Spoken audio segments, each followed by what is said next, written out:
Hi guys, in today's video I want to talk about removing bias from your training. So the first type of bias that I would be wary of is survivorship bias. So this is, for example, where you've given the same program to every athlete you've ever worked with, and whichever athletes don't break from the program are almost the survivors, but then you hail the program as being what made the athletes, when in reality it was just the ones who were resilient enough and tolerant enough to survive this program. So that's one bias to be aware of.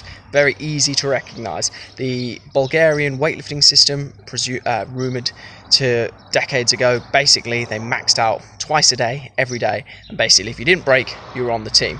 If you've got a large enough pool of athletes in the sport, then maybe it's an option, but it's not one I would recommend. The other bias is sunken cost fallacy, or sunken cost bias. So this is where you become so invested in a process that you can't possibly let it go. So this would be, for example, when you're committed to a program, it's clearly not working, you've committed to it for a very long time, but because you've committed to it, you think, oh, I've just got to keep going, get that next week done, and then the gains will come.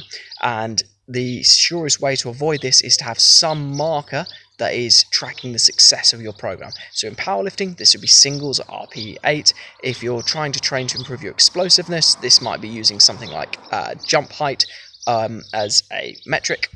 And again, this is easy enough to rectify or at least modify if you've got that marker. So if your single RPA is consistently way down from where it should be, that's a telltale sign. Equally, if your jump height or your standing long jump distance has taken a massive dive and doesn't seem to be coming back up anytime soon, that's also a bias to be aware of. Another way of at least giving yourself an insight into this is to have another coach look over your program. Now make sure this coach perhaps is one who has different opinions to you, and what this will do is two things. Either one, it'll confirm in your own head that what you're doing is correct because it will reaffirm why you do what you do, or two, it will challenge what you do and you may end up changing your mind. Both scenarios are good because they make you actually think about what you're doing.